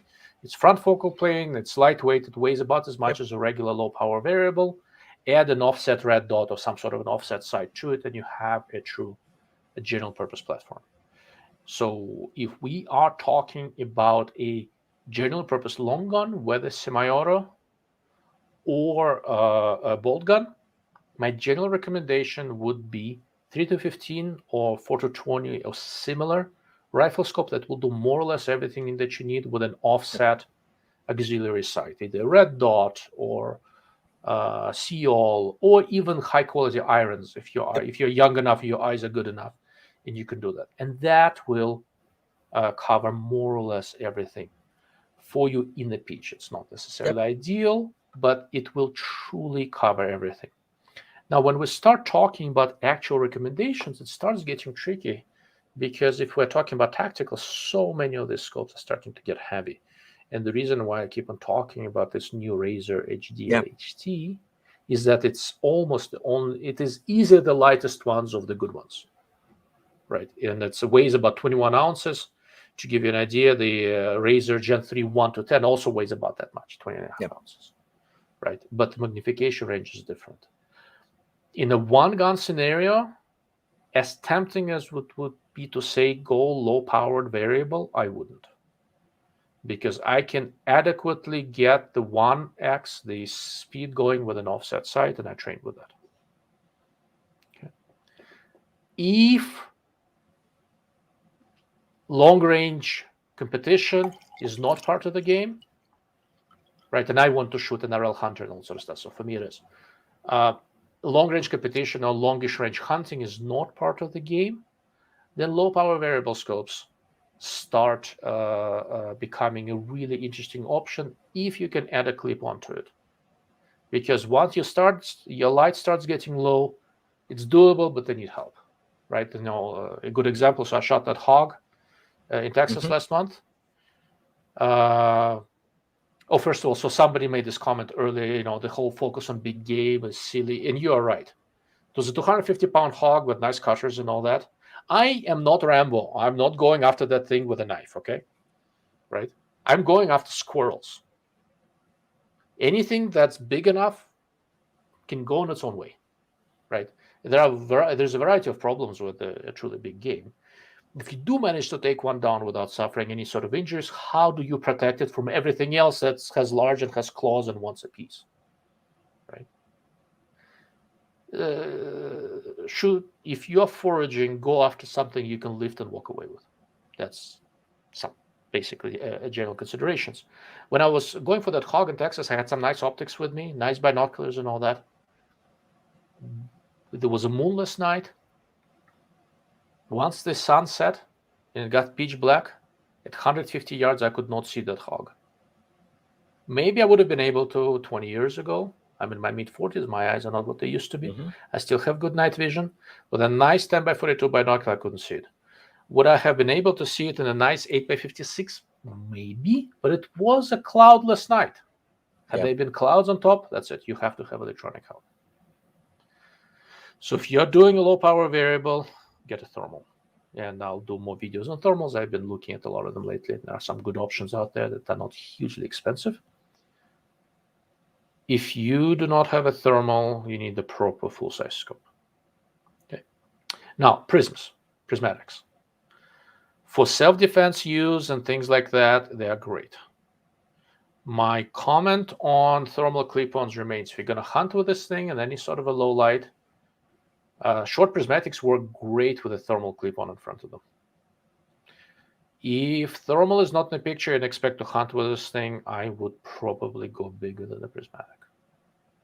Okay, you with me? Yeah. Any comments? I mean, it's funny. Like, we're talking about like optics. I mean, I was basically thinking if I can only have one scope. I mean, I guess really it's all going to be I would say if you can only have one, I don't think price is going to be an issue as much as it is, because now we can just save up or sell what we need to in order to get one. And my choices would probably be the Loophole Mark V HD. And the reason why, because you're getting a hell of an optic and it's still on the lightweight side. Yeah, it is. You have the 5-25, right? I have the 5-25. Yeah, yes. It's a really, really nice scope. It would be easily one of the top options. But like I said, but if my budget was below that, I would say that Vortex LHT. I mean, if I didn't need as much magnification, that's a hell of a scope. I mean, it was good image quality, has good features. I mean, you've been playing with it longer, so I mean, you'd know the reliability on that thing, but it was just practical. Look, so I've got more than 3,000 rounds of .308 under it, and the hunt. So I shot my sheep with it at 450 yards. It's a hell of a scope. For the weight, there is nothing like it out there. And once again, remember, I did not say what price. I'm choosing this option regardless of price. I have, for this bunch of other scopes that I use, I can buy 3 of the HDL HDs, right? Absolutely. But given the weight, that would be the one, I think. Yeah. What is that sound? I have a bee bouncing between the two lights here. Is that too cold for bees? No, an actual bee. Like right there. Okay. I had some pretty good questions I just saw that worth addressing. Okay, there we go. So let's do this. Any tips on spotting at night? There is a night ELR match coming up, 1K to 1800 yards, but it is at night. Lots of money. Go to Knight's Armament, buy PVS 30. It's going to be... For spotting, it's not going to be awesome, but it'll work. If it's a dark night, you have to have amplification. Thermals are not going to help you, so you're going to have to do a really high-quality image intensifier. So Knight's PVS 27, PVS 30. And it's a lot of money. You can, aside from that, if you don't want to do that, it's still a lot of money. Buy a spotting scope with the largest freaking objective you got. I think Swarovski has one with, 110 millimeters now? I believe so. I think, yeah, Swarovski has one. Basically, at night, objective diameter is king. Car Chart just had a great answer. Are tracers not allowed? The problem with tracers, tracer is actually not a good idea. Because here's a basic problem. You can see the bullet really well, but you still can't see where the hell it's going. That is true. And if you're looking at a tracer with night vision, if it's not gated really well, it'll screw everything up. Oh, there we go. That's a good option, actually, to my one gun thing. AR-15 with a 22 conversion kit. Tons of 22 ammo and 256 rounds. I actually didn't think about that. That's a really, really good option. Good. Awesome. I need to think about that. You guys are cheating with different uppers and stuff and conversion kits, because then you can put a PCC carbine upper on it and still use your lower. Just need a magwell adapter. Yeah. It's tough to go wrong with an AR of some sorts. I mean, look, it's the Legos for adults for a reason. Pretty much. Okay. Yeah. Jury. So primary arms JLX 2X has my vote, and what would Stoner do gun. So I have that one. I have it on my 300 Blackout. It's a great little scope. And once again, if you're planning to hunt with it, and I have done this, pop a thermal in front of it. You'd be amazed at how well you can hunt at night. Yeah, I actually I haven't played too much with a lot of prismatics. I had some cheaper sight marks, which are actually really, I threw that thing. It's been really good, but it's a 6X. It's bulky. But I'd say if only needed one, my favorite is, what the hell is it? The Elkin with the flip switch. Spectre DR. The Spectre, yeah. Yeah, it is very nice. The basic problem is they're big and heavy. Might as well just get an LVPO at that point. LPVO. The basic problem is you're a little bit younger than I am, but you're getting there. All the Elcans don't have adjustable eyepieces. Soon enough, I can still use them. The writing is on the wall. They do not have it. So all of these prismatics that are intended for battle, they're intended for 18-year-old eyes. Yeah. I have an Elcan. I love it. It's an ACOGs also. Wow. Same problem. So there are some new prismatics that have adjustable eyepieces. But I'm telling you, these new Chinese prismatics from Primary Arms and Swamp Fox, they're so good. Yeah. I would, if I was buying new, unless you're trying to avoid Chinese products, which I respect, I would have a very, very hard time recommending spending $1,500. Yeah. Well, that's the thing. So I have a bunch of stuff a bunch of prismatics that came from Monstrum, and I'm looking at these. Just without even looking at the price point, they're pretty damn decent prismatics. I'm telling you, these new micros from Primary Arms and new full-size large prism ones from Swamp Fox, they run circles about anything that Monstrum can even imagine. They're really good. They have some new stuff coming out. They have some new stuff that's coming out. But no, it'll be interesting to take a look at. But it's still, you don't need to spend that much more money. Actually, why does it sound like $300? And Burris also has one. Vortex has two. They are legitimately good. Yep. I'm so impressed. So I've got on the Primary Arms Micro 3X. I'm going to release a review a little bit later because it's not out for sale yet. The Micro 1X, I'll release a review fairly soon. That thing is stupid nice for what it is. Yes. Okay. Right. I still need to run out to Wally before we close at 11. So Mhm. Nick had a comment, who's ready for SHOT Show? I kind of wanted to take it to kind of give you guys an update on SHOT Show, because there's a bunch of information going around. Mhm. And since I do have a pretty good relationship with NSSF, particularly Chris, who helps run the place, so I have some information on there. So number one, I'm stupid excited about SHOT Show. I know us in our content creator group are really excited about it. I've got my airfare. We actually book tickets. We have a place to stay and all that stuff. So everyone's actually mentally ready that the show is going to happen. There was news that SIG canceled pulling out of her booth. Yes, that is absolutely true. And part of it is, well, because it's SIG and they can do whatever the hell they want. The money so what happened, because SHOT Show was canceled last year, all of these companies, they're going to roll over the booth deposits. What some companies just ended up doing, because they needed to actually use the money to write it off on their taxes, they actually just ended up donating that money. So for SIG, they donated the $500,000 booth deposit that they had from last year. In place of booth, instead of SIG, because it's a massive booth, and the past year SIG had the largest booth at SHOT Show. They are placing Vista Outdoors, which makes Federal, Spear, a bunch of other brands, CCI and so forth. They're taking over that booth space. As far as cancellations, I know you've been discussing that there are cancellations that are happening. And this was actually precisely the question I asked Chris. So on an average year, there's 100 companies that cancel on their booth for SHOT Show. So far, since beginning of January, so we're almost at SHOT Show basically, there's only been 87 companies that canceled on SHOT Show. SIG just happens to be the largest one. But as far as everyone, the show is bigger. Also, space-wise, even with all the cancellations, SHOT Show is going up to 800,000 square feet of show space. Jesus, my Which, feet are beginning to hurt just thinking about it. it's an increase of 160,000 square feet from last year, from 2020.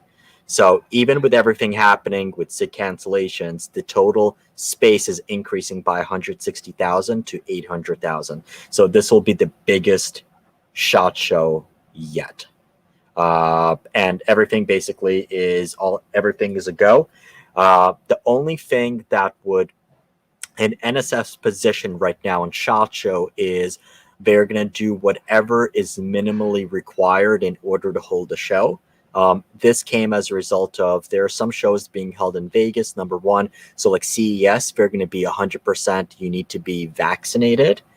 They're not going to do that. Basically, they're going to do, they're not going to require proof or anything else like that, because that's not currently required by Las Vegas. So they're going to do whatever is minimally necessary in order to do it. And the only reason why they would cancel the show is if it's no longer possible for them to hold the show. So something like a new mandate or something else comes out. That would be the only reason why they would call the show off at this point.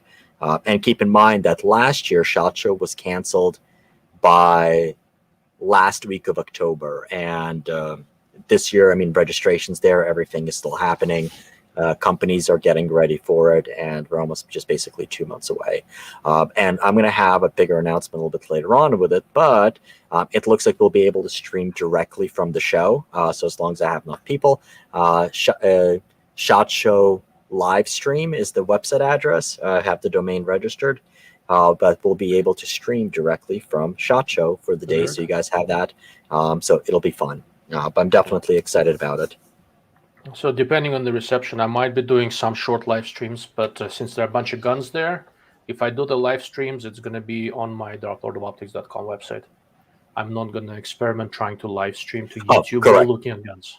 Yeah, it's definitely not going to be on YouTube. It's going to be directly on the website. And it's going to be on Odyssey in our case. Yeah. So I'll probably just do it on my website, because they have control over it and nobody can tell me what to do.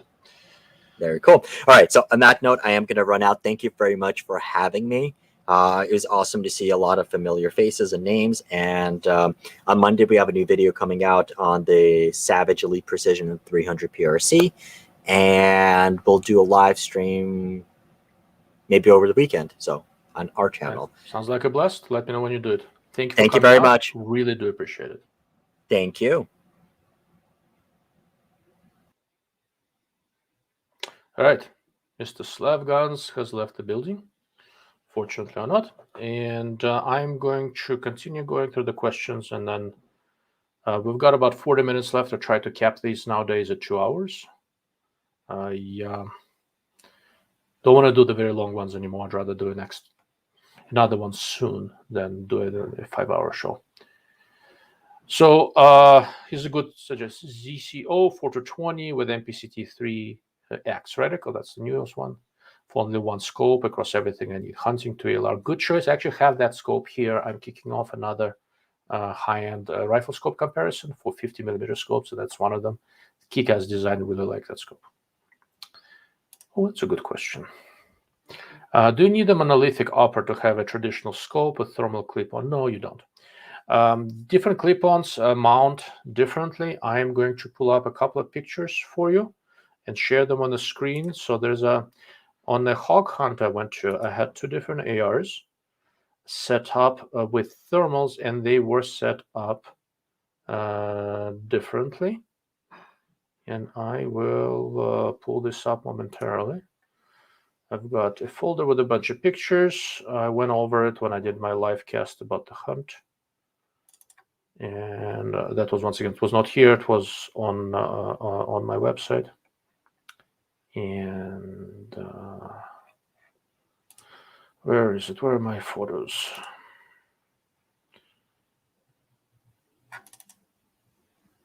Okay, there we go. Okay, so here is a rifle. Here is, I'm gonna share the screen. This is a 6.5 Grendel with a 1:6 by 24 SAI scope. That's a Japanese-made scope made by a company called SAI. It's basically owned by Airman Technologies, same guys as Tangent Theta. I happen to really like that scope. If you notice the way the clip-on is attached, it's actually hanging on the front of the scope. It's not touching anything in front. Here, I don't need an extended rail at all. With most clip-ons, you have a couple different ways of doing this. Sometimes it's can be attached to the front of the scope. Sometimes, let's see if this will transition to the next picture for me. It will not. Okay, is it doing this? No, it's not going where I want it. Okay, and I'll show you another picture. I had another gun set up with a thermal set up differently, and that was my 300 Blackout. I updated to Windows 11. Now nothing works as it's supposed to. Let's see. That's not a good angle. What this one? Oh, that's better. So here's another way to set up a clip-on in front of it. This one does require a rail, but it does not have to be a monolithic. If you look at this thing, this is a Burris clip-on, which I happen to like a lot. So the scope, there you go, now you see the mouse. The scope is sitting on the receiver. The clip-on is sitting on the handguard. As long as neither one of them bridges between the handguard and the receiver, you are in good shape. You do not have to have a monolithic. The clip-on can be sitting on a railed handguard, and it works just fine. What you don't want is any of them bridging, right? So you can have, for example, if you're using a very short prismatic, you can have a handguard like this and a QD mount sitting in front of it on the railed receiver. You don't really need it to be on the handguard. In this case, I had a low power variable, so I mounted the thermal on the handguard. It worked great.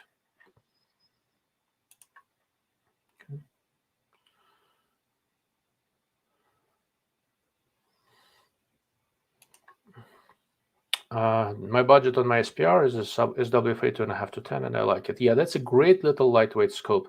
Once again, if you're trying to conserve weight, sub 10 ounces for a good magnification range, solid optics, and a reliable scope, it's sort of a big deal. Joe Rio, 122 long rifle option I use is a Kel-Tec CP33 target pistol with SB 1911 brace and 3D printed accessories. 33 round mags is expandable to 50. So I actually have that guy. It's sitting on my desk right now. I have a good number of rounds through it. I can't get it to feed the first round from the magazine. I reached out to Kel-Tec. I'm going to send it to them for repair. If you get the first round into the chamber, then the rest of the magazine feeds fine. But no matter what I do, I cannot get it to feed the top round. So, so far, based on my reliability experience with CP33, it's not something I recommend.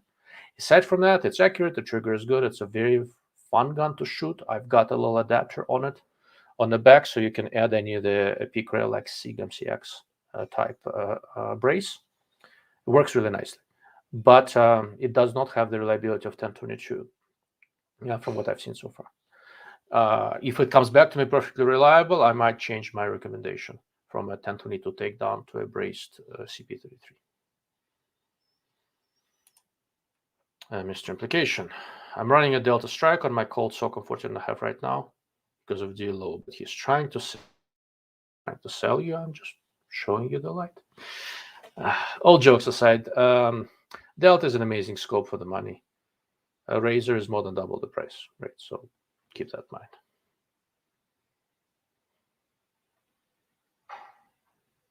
Okay, let's see. I scrolled too far. Okay, there you go.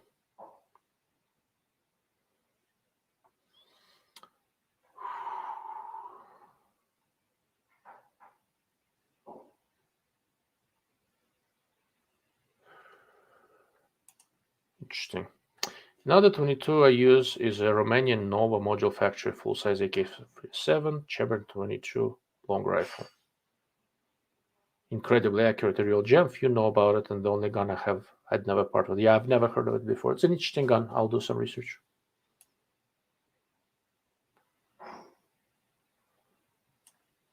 Okay. Dark Lord of Optics. A laser illuminator, i.e. slide spread. Have you seen laser excited phosphor flashlights? No, I'm not sure what that is. I have lasers on my guns as a tertiary sighting system. I'm not big on lasers. There are several different problems with them. One is that you kind of define where you are, which is not always a good thing. But the bigger thing arguably is that it's at night you can shoot pretty far with a laser. During the day you'll be limited unless it's a very, very powerful laser. PPU archives. No more primary arms optics if Chinese swarm attacks Taiwan. That is very true, but I already have a bunch of them, so I don't need to get any new ones. And Mr. New Case is of the same opinion. Get them while you still can.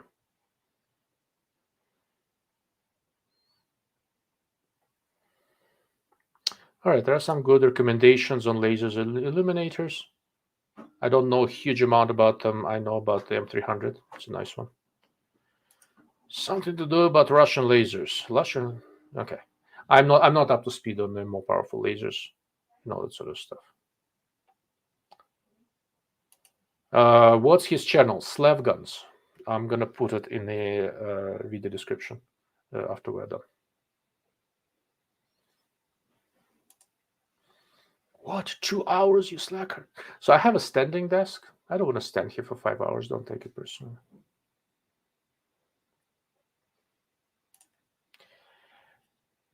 Have you seen the XTR3 illuminated scope? Are you waiting for the official release? Very keen to hear your views on it. I have seen the XTR illuminated scope.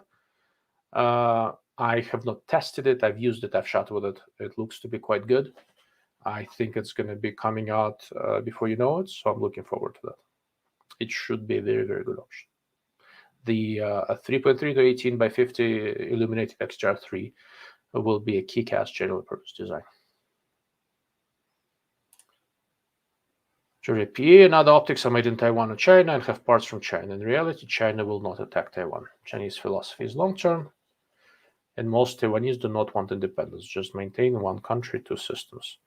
I'm not sure I'm on board with this assessment on one country, two systems. but that's a different topic for another day. Very few sporting optics are made in Taiwan. PAs, most PAs, PL scopes, PLX are made in Japan, and GLX are either Philippines or China. The prismatics are China, and all the SLX are China. I don't believe they make anything in Taiwan at this point.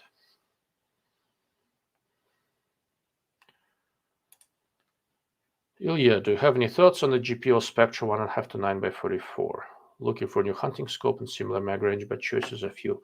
I don't have any thoughts on it. I've never seen it. So the PR person for GPO sort of stopped responding to my emails. I tried a couple of times and gave up.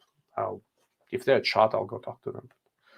I haven't seen it. So the Spectra is a new line. I know that the Passion scopes were essentially made in Japan with some electronics from Germany. The Spectra scopes, the electronics are still from Germany, but the components, assembly, everything is Chinese. They are reputed to be decent scopes, but have no hands-on experience. If you want a 1.5 to 9 scope, Delta Optical has a Japanese-made 1.5 to 9 by 45, I believe. They are now in the second generation. I've tested the first generation. I thought it was an absolutely kick-ass scope. That one I can absolutely recommend. I'll test the second generation as well. I expect it to be at least not worse, but I haven't seen that one.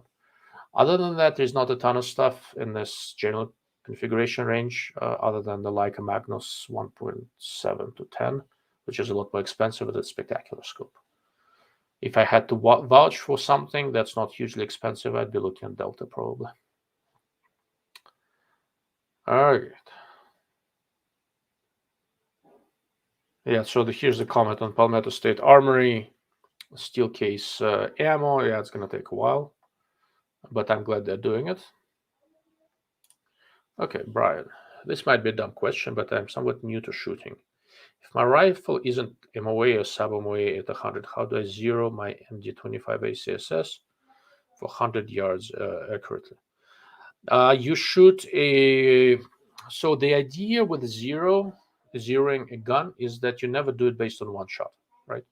So you need to shoot some reasonable number of rounds, and you kind of look at it and see if you can figure out the centroid of that group, and that's your zero. That's basically the highest probability of where the bullet is going to go. The way I zero stuff, more with magnified optics, the red dot sights, I actually zero at closer distances, but whatever works. The way I do this is I kind of dial it in, and when I think I got it, I let the gun cool down, and I shoot a 20-shot group very slowly, taking my time between shots so that the barrel cools down and all that sort of stuff. And I look at the centroid of that. Then maybe make a small adjustment and shoot another large size group. That gives me good statistics. It's a lot of ammo that costs money, and if you're shooting a red dot sight, I don't know if you need that sort of a precision. But honestly, with an MD25, if you get it kind of in the ballpark, you should be fine. Shoot a 5-shot group, see where you are, you'll be okay. Have you seen the Recoil magazine article discussing the MPVO concept? No, I have not. I'll take a look. I assume they're talking about slightly higher magnification scope in a body similar to a low power variable, something like the old Night Force 2.5 to 10 by 24 or something like that.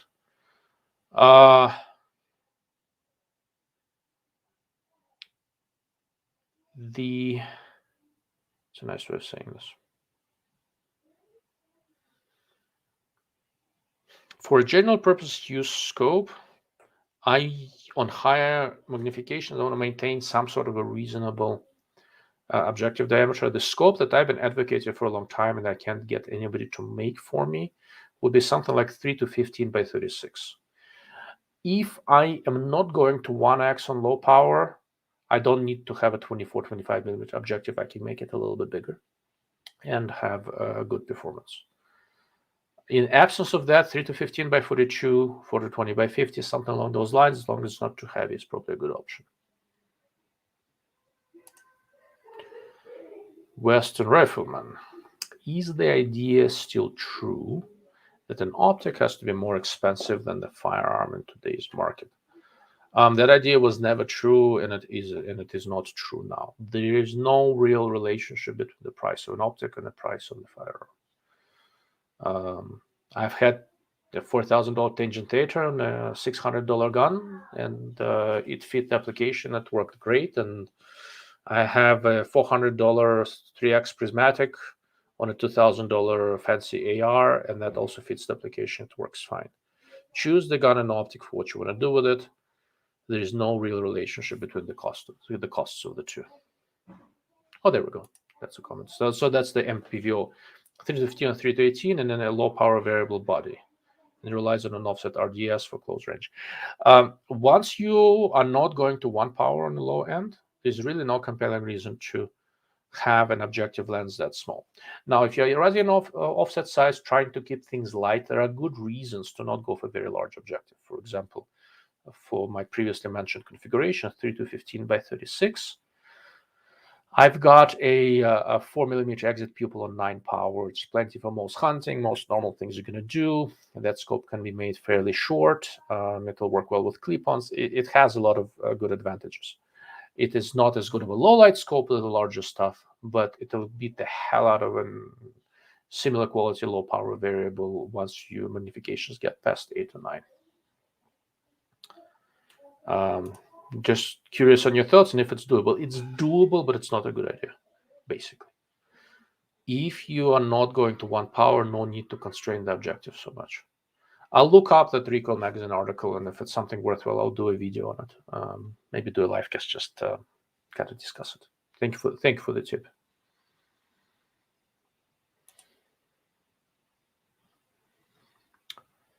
Any idea what is the best scope in terms of vertical dialing and not a fixed zoom? You mean in terms of the adjustment range or the quality of adjustments? There are a lot of good options. Excuse me. Pardon me.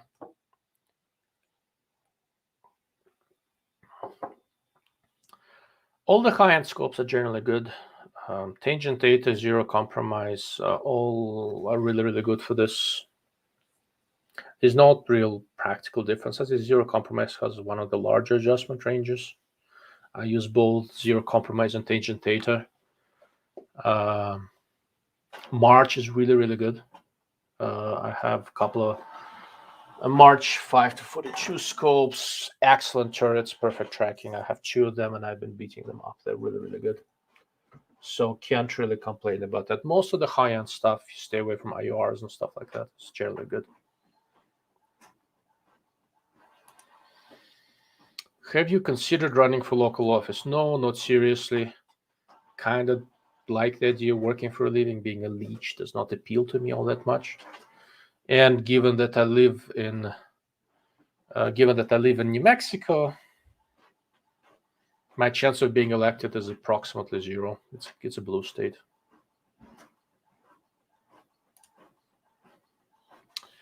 The question I wanted to ask, but kept forgetting: would smaller zoom ratio make scope easier to get better image quality at 3:18 compared to 6:18? It is easier to optimize the scope with a smaller zoom ratio. So a 6:18 would be easier to make really good than 3:18. But there is also value in the flexibility.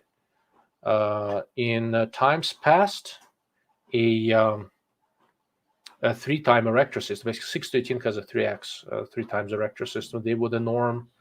4x erector system was the fancy stuff. Now 5 or 6x erector systems are the norm, and they can be made small enough and light enough. Personally, I would really like to see somebody really rework, really modernize a low ratio erector system to see how good they can make it in a small package. There are some weight and size advantages you can have with a low power erector system. But from a flexibility standpoint, it's hard to do better than a 3:15 or 3:18 or 4:20, something in that range.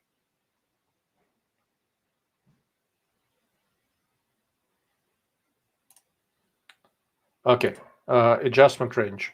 So for adjustment range, get March Genesis. That's probably the best. Generally, March scopes have a lot of adjustment range and track well. Zero compromise, definitely. Let's start with March, I think.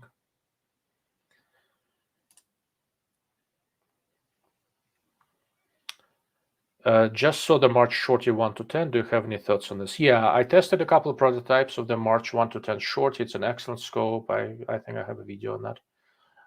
They're making a full production one. I looked at prototypes. I don't do full reviews of prototypes.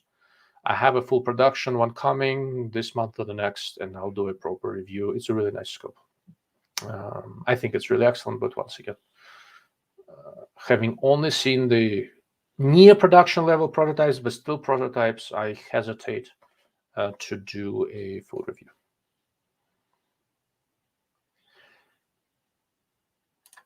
Manchester Manitoba, March Genesis, yes. So 400 MOA range, yes, approximately. So March Genesis is different. The adjustment in it is not really internal in a traditional sense. There's a gimbal system that the scope sits in, and then the whole scope kind of adjusts. So the eyepiece moves up and down, and that kind of stuff. It tracks really well. It is really good. You're always looking through the center of the optics.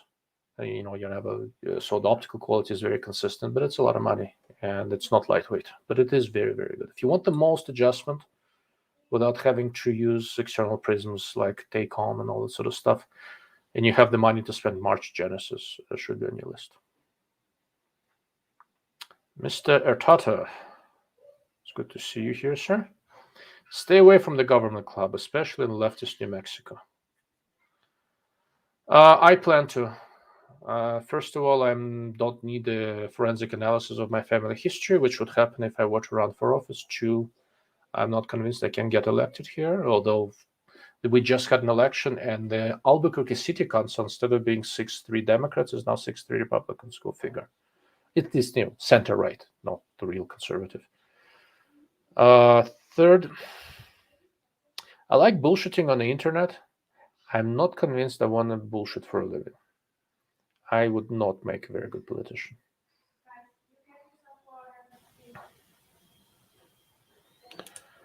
Mr. Sigurdsson, thank you, sir, for your honest opinions and answers. Anytime. That's what I'm here for.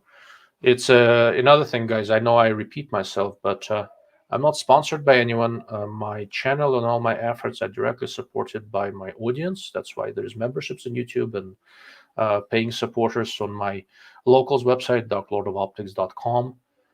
My only loyalty is to you guys, not to any brand, not to any company, not to optics manufacturers, none of them. I'm not beholden to anyone but you.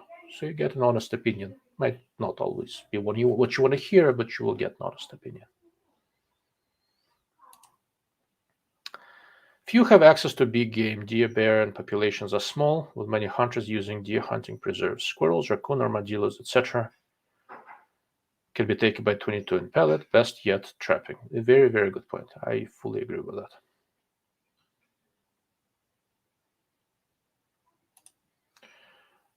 Chen, I don't know if it's the right place to ask, but why do field target scopes have very high power?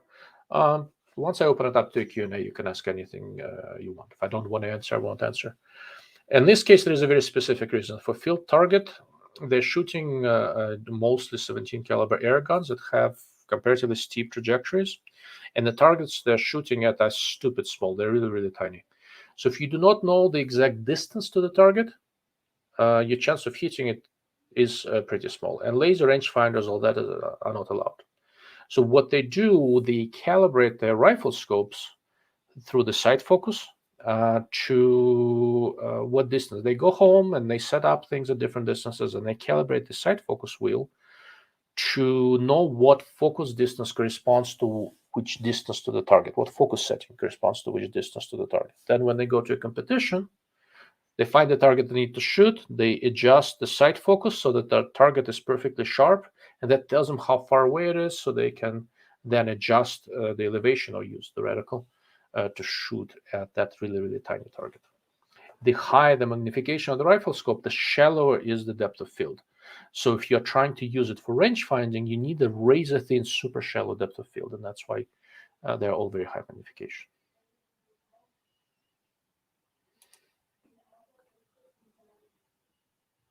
But the two very high quality and high dollar scopes you mentioned do not dial better than, let's say, 94. So no. It depends what you mean by better. If you're talking about the turret accuracy, most high-end scopes are generally accurate. You will not see a big difference unless something really fell through QC, which happens sometimes, but not all that much. For example, my favorite turret of all to this date is still Tangent 8. The new March and the new Schmidt are really, really good. Really like them. Do they track better than a high-end Night Force? Probably not, because they all tracked essentially perfectly to well within most of our ability to shoot. Tangent has the better feel. March will have more adjustment range, but if you're looking tracking accuracy within the same range, most of the high-end stuff is going to be more or less the same. I've thought I would love to see a review of the Steiner M7XI 2.5 to 20. It's actually a good point. I need to ask Steiner if they have one I can borrow. It fits in the comparison I'm kicking off right now.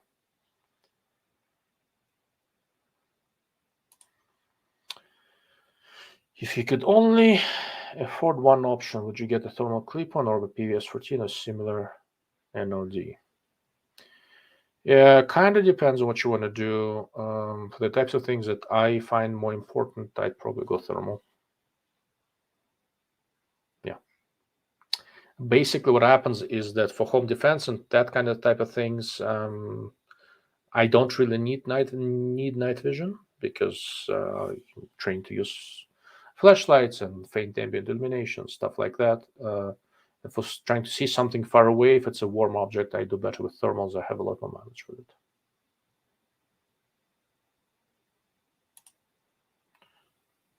Yeah, there you go. Would say that is extremely dependent on what you will be using them for. That's right. If hunting is part of the equation, definitely thermal.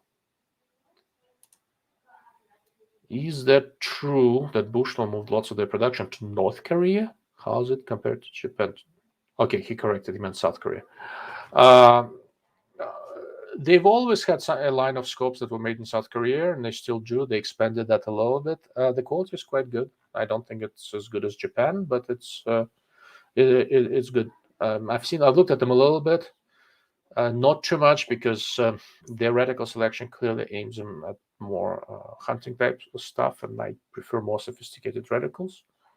But they're good scopes. There's no question they're good scopes. Yeah. That's a good answer. Thermal for 4 and NOD for 2, meaning 4 legs, 2 legs. It's not an unreasonable answer. I mean, if you're only going to be buying one, buy NVG that fuses thermal and the image intensifier and be done with it, right? I would say this. So if I needed a electronic type thing for defensive purposes, I would get Steiner CQT, which fuses a reflex sight with a thermal, and that would give me the best of all worlds, especially if I compare it with a flashlight. Schmidt and Bender 3 to 27. 3 is up there for most adjustment. March has more. I actually don't know how much 3 to 27 has. I wouldn't be surprised if March has a little more. I'll try to, if I remember, I'll look it up later, but March has a lot of adjustment. And I got to the last comment, man, and I have like 12 minutes to spare. Okay, guys, we're at 1 hour, 48 minutes. A bunch of you have stuck with me all this time, which I do really appreciate. The exactly 2-hour mark, I am going to stop this and go eat dinner because I did not get this fat by skipping dinner. So if you have any other questions, now's the time.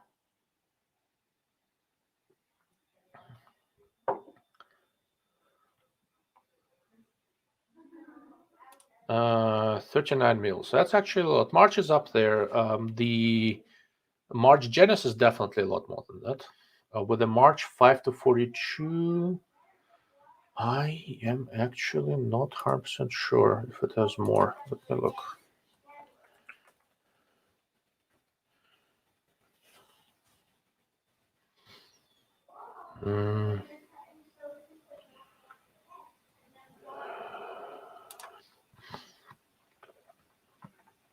Give me one sec.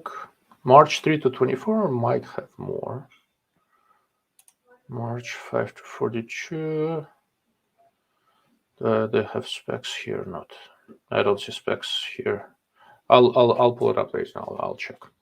Good question. Can you explain black holes real quick? No. Not that quick.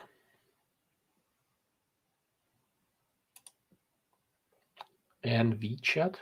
I'm not sure exactly what that means. Night vision chat? I don't know. You want me to do video, night vision, and thermals and stuff? Is that the question? Please elaborate what you mean. Mr. Manitou, I do apologize that I have disappointed you so much. I'm an applied physicist, not a theoretical physicist. And I will refer you to the work of one of my old professors, Kip Thorne. He got Nobel Prize for some fancy stuff a couple of years ago. I'm sure he had a lot to say in a lot of his books on black holes. Go for that.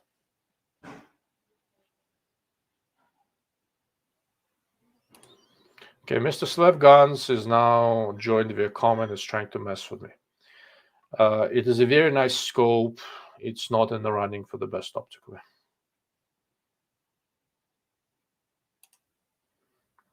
You've mentioned many times about long-range 300 blackout shooting. How far are you shooting and what sort of accuracy you're getting? So I'm shooting subsonic blackout to 750, 800 yards. And when it's really windy, I'm not getting anything worthwhile. But on a reasonably calm day, I'm able to hit 18-inch plates most of the time.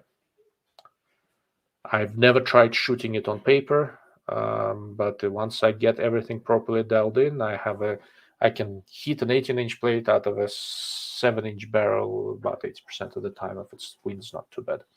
The difficult thing is trajectories like this. If you miss the distance by slightest bit, you're off the target. So it's a lot of work, but it's really, really good practice. It's the same idea as long-range shooting with a 22, although 22 is even worse. The slightest breeze is a huge challenge. Very long bullet flight time, all sorts of stuff can happen.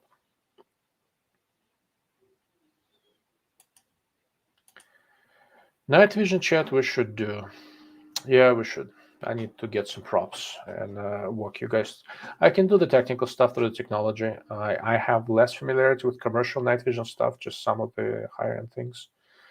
Better familiarity, I started looking a lot more carefully at commercially available thermals, so I can speak to that more. But the theory I can always do. That's my life. That's what I do for a living.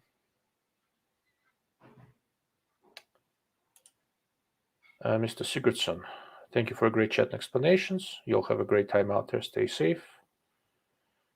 Right later. Thank you for joining. Really do appreciate it.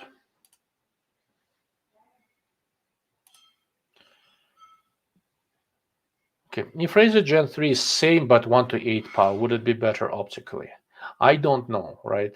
It would be easier to make better optically. Whether it would be or not, it comes down to individual design. I have no idea. 1 to 8 Schmidt and Bender is better than the Razor Gen 3 1 to 10 optically, right? But it's also more than double the price. If you start from scratch with two designs, you try to make one of them is a 1 to 10, another one is a 1 to 8. In principle, the 1 to 8 will likely be slightly better optically if you go through the same rigor of optimization. Is it guaranteed? No.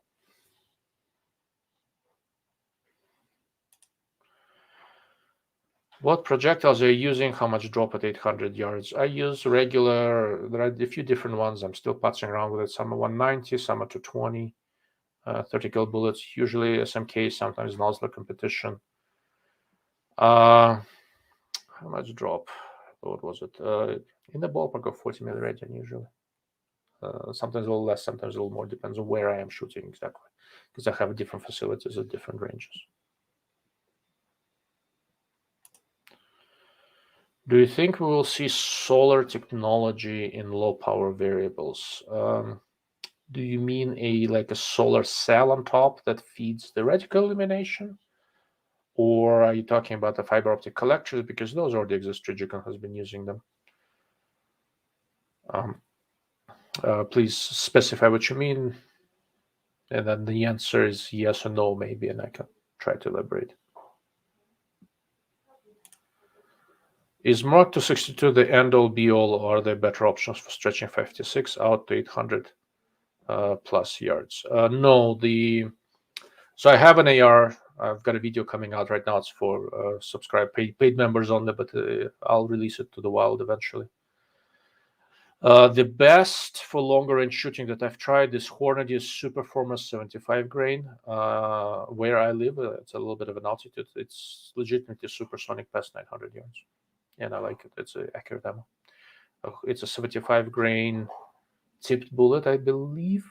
I think it's a tipped bullet, and it's the Superformance, so it's a little bit faster.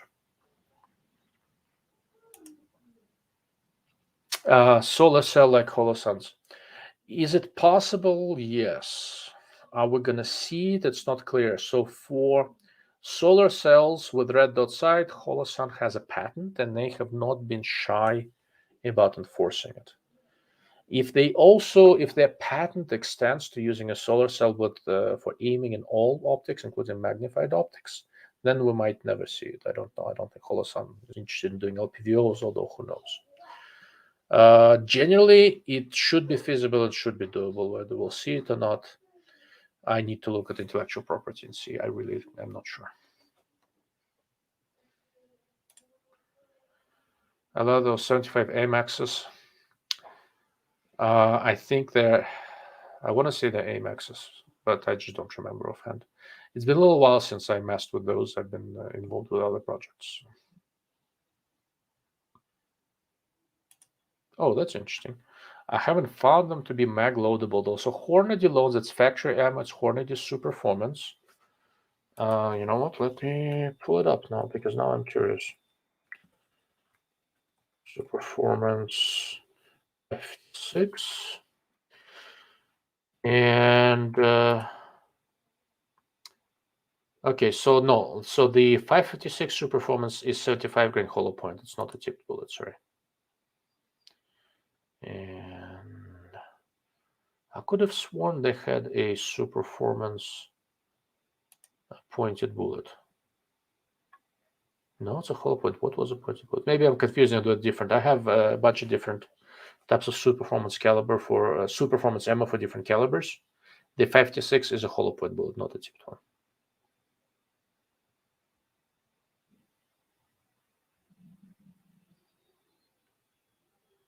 Okay. That's a great bullet, though. Only like it. It is a nice bullet. So Hornady does really good things with 56. I'm pretty happy. The way my take on this goes, I can oftentimes do really well with reloading. For a lot of common calibers like the 56s and stuff like that, I don't want to reload. So when I shoot really far off, I don't do it that much. I take it slow. I don't need that much ammo. If I can find factory ammo that's accurate enough and consistent enough, I do that. I've had amazingly good luck with Burger's loaded ammo. Tried it recently. It's been really, really good. Lapua has been excellent. So that's basically my take on it. I reload for stuff that's more exotic or hard to get. With 56, I still have a batch of ammo reloaded a long time ago with 77 grain Match Kings. Aside from that, I'm just shooting factory stuff. Okay. Oh, that's excellent. So I use 75 for most everything, 77 tip Match Kings loaded to 2.9 for 700 plus. Sounds like a good policy, but like I said, I try not to reload this kind of caliber. Is Night Force 2.5 to 10 by 24 obsolete scope comparably? So 2.5 to 10/24 is an obsolete scope. It still works. It's still usable. It's robust. It's a nice scope. But because we now have 1 to 10s, they do everything that 2.5 to 10 by 24 did and then more. 2.5 to 10 and 2 to 10 when it has a large objective. Now that's a different ballgame. 2 to 10 by 40 is a very, very worthwhile general purpose scope, and I wish I wish there were more of them. For example, I really like the primary arms 2.5 to 10 by 44 GLX. for the money, with that reticle, it's a really, really compelling design. And at high magnification, that large objective really helps you. It's better than the low power variables. But that specific old Night Force, so 2.5 to 10 by 24, was a great scope for the time, lightweight with a good magnification range. But it's, other than trying to replicate a particular military gun, there's really no good reason to buy that one anymore.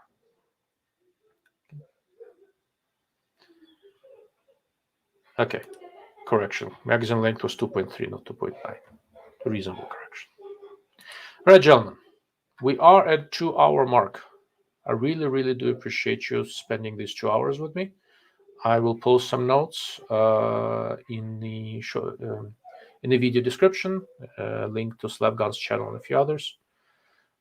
Thank you all for being here, and I'll do this again in 2 weeks. I might do one next week. In 2 weeks, I'm traveling, but we'll see how it goes. I'll post an update. Thank you.